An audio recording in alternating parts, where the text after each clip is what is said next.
नमस्कार दोस्तों, आज के अगले वीडियो में आप सभी का स्वागत है। आज हम बात करने वाले हैं डी फार्मा कोर्स के बारे में। अगर आप डी फार्मा कोर्स करना चाहते हैं या डी फार्मा कोर्स के बारे में जानकारी लेना चाहते हैं तो इस वीडियो में डी फार्मा कोर्स के बारे में हर एक जानकारी दिया गया है। अगर आप इस वीडियो को पूरा देखते हैं तो डी फार्मा कोर्स के बारे में आपको पूरा के पूरा जानकारी मिल जाएगा।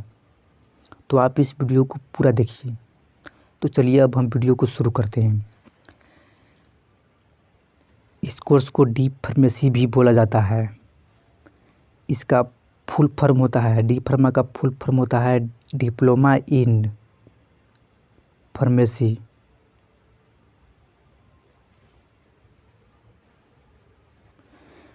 यह कोर्स जो है 1 से 2 साल का होता है। इसको डिप्लोमा बोला जाता है। योग्यता इस जो होना चाहिए वो बढ़ावा यानी कि इंटर में पीसीबी विषय के साथ होना चाहिए। यानी फिजिक्स, केमिस्ट्री और बायोलॉजी के साथ आप इंटर पास किए हैं यानी बढ़ावा पास किए हैं तो आप डी फार्मा कोर्स में एडमिशन ले सकते हैं। इसमें आर्ट्स का स्टूडेंट का एडमिशन नहीं होता है, ना ही कॉमर्स के स्टूडेंट के एडमिशन इसमें होता है। और साइंस में भी फिजिक्स, केमिस्ट्री, मैथ है तभी भी एडमिशन नहीं होगा। सिर्फ फिजिक्स, केमिस्ट्री और बायोलॉजी रहेगा तब जाकर आपको इसमें एडमिशन मिलेगा।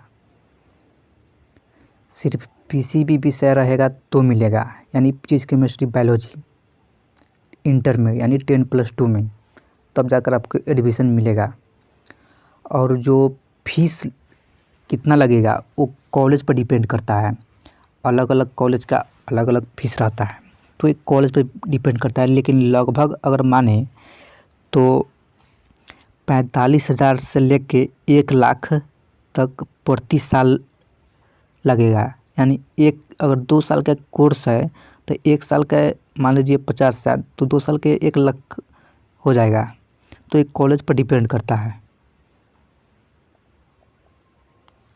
फीस कॉलेज पर डिपेंड करता है। और इसमें एडमिशन कैसे होता है, देखिए मेरिट या प्रवेश परीक्षा के आधार पर होता है।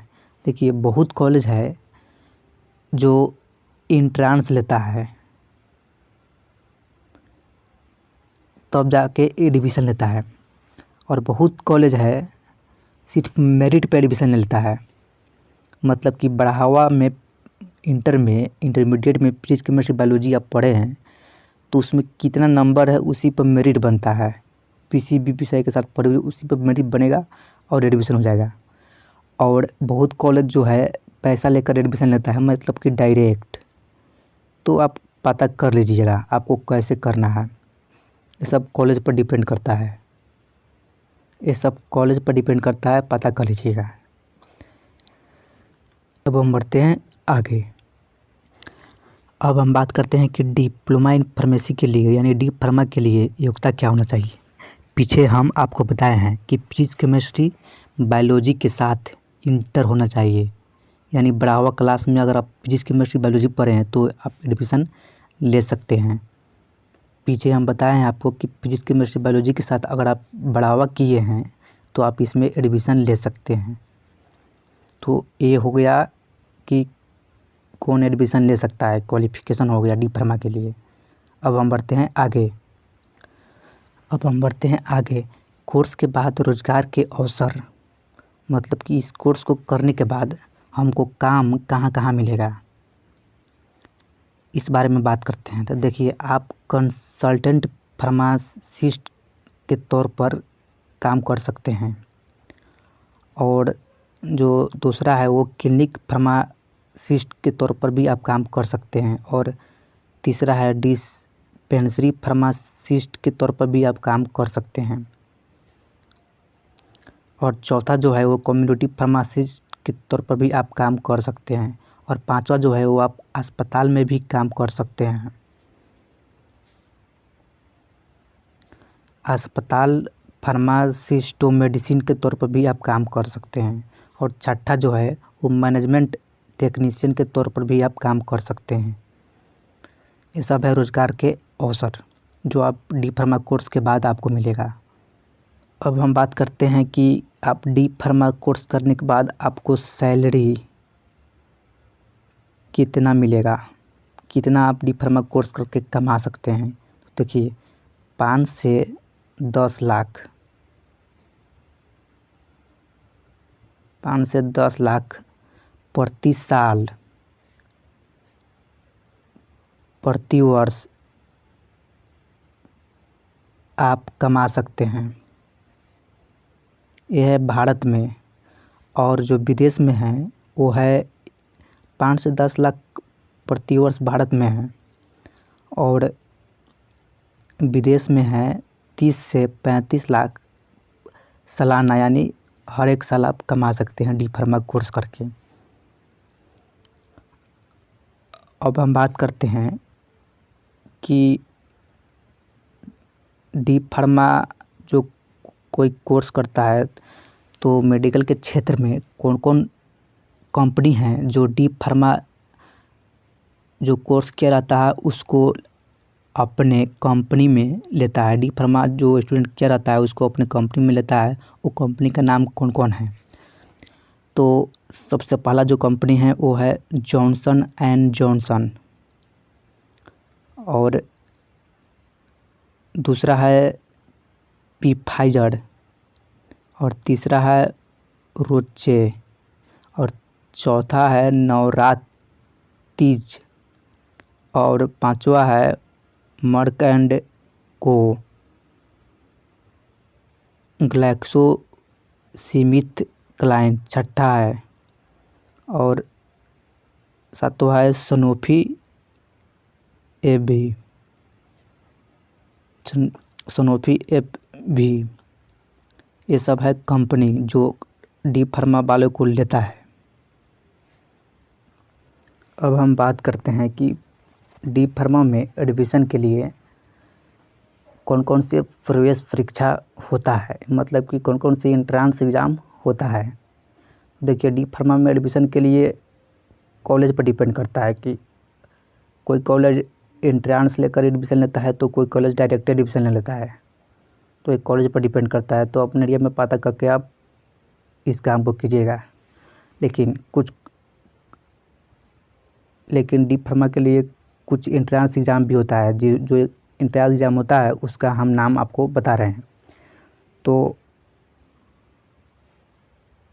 जो पहला है जो Annamalai university all India medical entrance exam pharmacy, AUAIMEE pharmacy, ये है जो ये बहुत ही फेमस है। इसका नाम आप ज़रूर सुने होइएगा। और उसके बाद है West Bengal joint entrance exam WBJEE pharmacy, Orissa joint entrance exam pharmacy OJEE,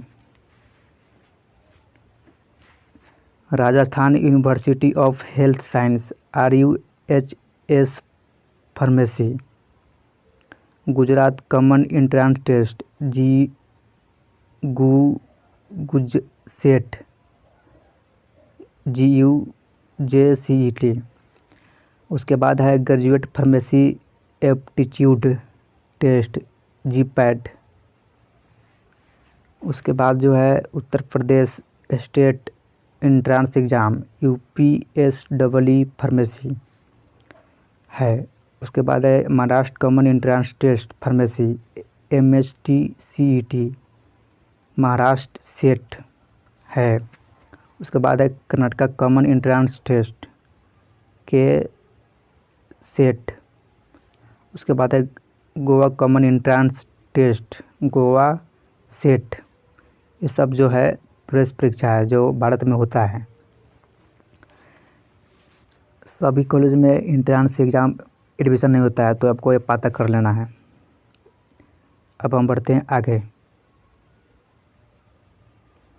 अब हम बात करते हैं कि भारत में डी फार्मा के लिए टॉप यूनिवर्सिटी और कॉलेज कौन कौन हैं। देखिए, भारत में डी फार्मा के लिए बहुत कॉलेज है, लेकिन इस वीडियो में हम वही कॉलेज बताएंगे जो टॉप है, जो टॉप पढ़ाता है। तो जो ये नंबर दिए हैं 1 2 3 4 5, ये अपने मन से दिए, मतलब समझिए कि 1 नंबर पर ये है, 2 नंबर पर ये है, 3 नंबर पर ये है, अपने मन से दिए हैं। तो चलिए हम शुरू करते हैं। देखिए, जो पहला है वो Manipal institute of pharmaceutical sciences Karnataka है यूनिवर्सिटी। उसके बाद दूसरा जो है DIT विश्वविद्यालय उत्तराखंड है। तीसरा जो है JSS कॉलेज ऑफ फार्मेसी उट्टी है। चौथा जो है देवभूमि ग्रुप ऑफ इंस्टीट्यूशन है। पांचवा जो है वो है ओम साई पैरामेडिकल कॉलेज। छठा जो है वो आर्म्ड फोर्सेस मेडिकल कॉलेज है। सातवां जो है वो है ग्रांट मेडिकल कॉलेज। आठवां जो है वो है इंस्टीट्यूट ऑफ मेडिकल साइंस। नौवां जो है वो बनारस हिंदू यूनिवर्सिटी है, जो ये बहुत ही फेमस है। इसका नाम आप ज़रूर सुनिएगा, बनारस हिंदू यूनिवर्सिटी का। और 10वां जो है वो है MS रमैया मेडिकल कॉलेज। और 11 नंबर पर जो है वो है Jawahar institute of post graduate medical education and research. ये सब भारत के टॉप कॉलेज हैं, ये सब भारत के टॉप कॉलेज हैं। तो आप अपने हिसाब से देख लीजिएगा कहाँ एडमिशन लेना है। अगर आपको ये वीडियो अच्छा लगा है तो वीडियो को लाइक सब्सक्राइब और कमेंट ज़रूर कीजिए। आज के लिए इतना ही, तब के लिए धन्यवाद।